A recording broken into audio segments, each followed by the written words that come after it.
Pendidikan karakter anak di usia dini merupakan aset terbaik dalam membangun peradaban manusia.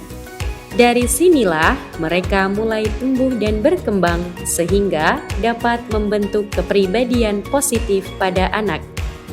Penanaman konsep tauhid dan akhlakul karimah yang bersumber dari Al-Quran dan As-Sunnah menjadikan anak mempunyai keilmuan dan berwawasan yang islami. Dengan kegiatan bermain dan belajar dapat meningkatkan kesejahteraan fisik dan mental anak. Berdasarkan gagasan tersebut, KBTK Pesantren Anak Soleh Auladul Yamin Kampus 1 hadir untuk memenuhi kebutuhan pendidikan anak usia dini.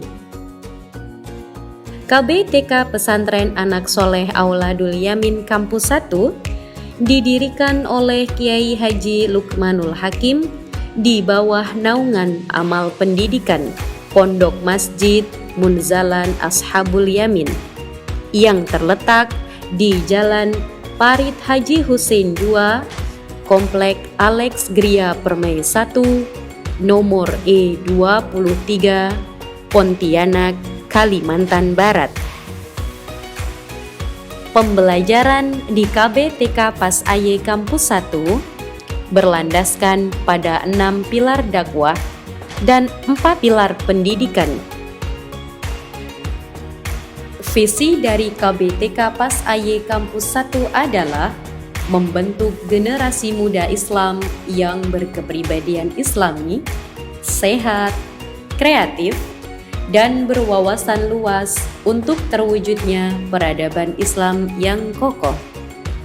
Misi yang dimiliki ialah 1. Menanamkan pendidikan anak sejak dini. 2. Membiasakan membaca dan memahami Al-Quran. 3.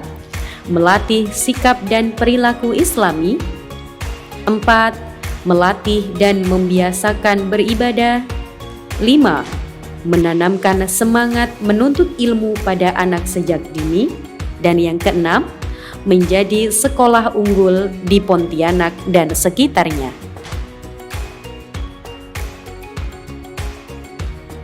KBTK Pas AY Kampus 1 Paris itu mempunyai beberapa program unggulan, di antaranya yang pertama yaitu tahfiz. Nah, untuk tahfiz ini anak-anak setiap hari kita berikan pembelajaran 1 hari 1 ayat. Nah, ketika anak-anak murojaah, hari ini dia murojaah, kemudian kita tambah lagi 1 ayat, besok ditambah lagi 1 ayat dan seterusnya. Kemudian program yang kedua yaitu duha everyday. Nah, kami mengajarkan kepada anak-anak memulai dari sholat duha 2 rakaat. Nah, tentunya nanti setelah diajarkan sholat duha, diajarkan juga sholat wajibnya. Kemudian yang ketiga, ada program namanya Tilawati. Tilawati ini adalah sebuah metode yang kami gunakan untuk mengajarkan anak menuju ke Al-Quran. Nah, kenapa pemilihan kami pada metode Tilawati? Dikarenakan Tilawati ini lebih mudah untuk didapatkan oleh anak, kemudian dia juga mempunyai khas tertentu, yaitu dia ada lagunya. Kemudian program selanjutnya yaitu ada edukasi berbagi. Edukasi berbagi ini kami ajarkan kepada anak-anak untuk berbagi sesama mereka dulu di sekolah. Jadwal yang sudah kami buat itu 1 kali dalam 1 pekan, yaitu di hari Jumat. Jadi mereka boleh membawa makanan dari rumah, kemudian berbagi bersama temannya. Selain itu, kami juga membuat program untuk berbagi kepada masyarakat, misalnya kepada pondok pesantren, kepada panti asuhan, sekolah yang membutuhkan biaya, atau jalan yang membutuhkan perbaikan, masjid, dan sebagainya. Itu juga kita ajarkan anak-anak untuk berbagi. Diambillah dari infaknya tadi. Jadi ada program anak-anak berinfak setiap hari, kalau bisa sering-sering. Nah, jadi dari infaknya itu setiap bulan kita buka tabungan mereka, terus kita salurkan kepada yang berhak menerimanya.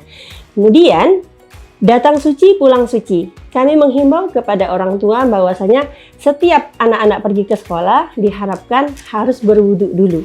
Nah, begitu juga ketika kami akan mengembalikan anak-anak untuk pulang ke rumah, anak-anak semuanya wajib berwudu sehingga mereka datang suci, pulangnya juga suci. Kemudian program yang selanjutnya yaitu no gadget. Nah, no gadget ini sangat erat sekali hubungannya dengan kerjasama dengan orang tua. Kenapa? Karena ketika kami hanya membiasakan anak-anak untuk tidak bermain gadget itu pada waktu di sekolah, belum tentu di rumah bisa. Nah, inilah membutuhkan kerjasama yang baik dengan orang tua.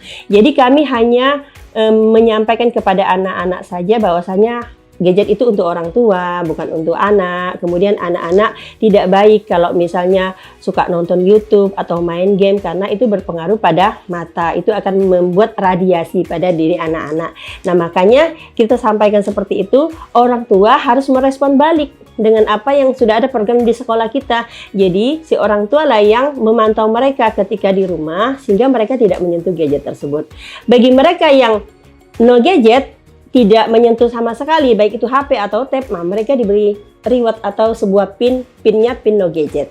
Selanjutnya kita juga ada cooking class. Nah, untuk program cooking class ini sendiri, kita mulai dari pengenalan makanan dan minuman. Nah, dari bahan-bahannya yang itu sudah ada logo halalnya, sehingga anak-anak sudah tahu kalau misalnya mau jajan atau mau membeli sesuatu, harus yang dilihat dulu adalah logo halalnya. Jadi kalau ada logo halalnya, insya Allah aman. Kegiatan selanjutnya yaitu ada outing class. Nah, kegiatan di luar, misalnya kita bawa anak-anak untuk berkunjung ke museum, kemudian berkunjung ke Polda. Misalnya ke Polda itu mengenalkan tentang pekerjaan, polisi itu siapa, pekerjaannya apa saja, apa-apa saja, seragamnya seperti apa. Sehingga yang selama ini biasanya anak-anak itu kalau lihat polisi katanya takut kayak gitu kan, nanti dihukum segala macam. Nah, kita untuk menghilangkan persepsi seperti itu, makanya kita bawa anak-anak untuk belajar di luar juga, untuk mengenal lingkungan di luar. Kemudian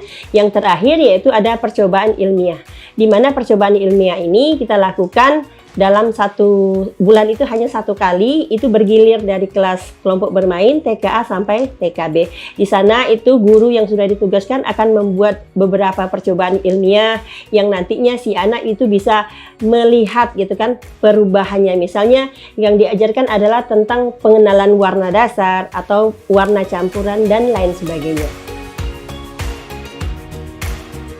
Assalamualaikum warahmatullahi wabarakatuh.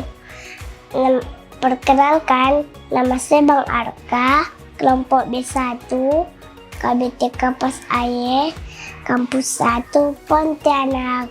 Alhamdulillah, selama saya sekolah di PAS AY, saya tidak main HP lagi, supaya sehat matanya, tidak lupa hafalannya, dan jadi anak yang nurut. Teman-teman, saran Bang Arka, jangan HP lagi ya. HP itu untuk orang tua, bukan untuk anak-anak. Dadah. Assalamualaikum warahmatullahi wabarakatuh. KBTK PAS AY Kampus 1 memiliki beberapa keunggulan, di antaranya penanaman jiwa berbakti kepada orang tua, penerapan ASI, Al-Quran, sholat dan infak, penanaman tauhid dan akhlakul karimah, penanaman nilai-nilai keteladanan, kepedulian dan kemandirian, penerapan rezeki halal dalam kehidupan, hafalan surah pendek dan surah pilihan, kurikulum yang mengacu kepada pesantren, serta lingkungan sekolah yang aman. KBTK PAS AY Kampus 1 menciptakan generasi Qurani beramal.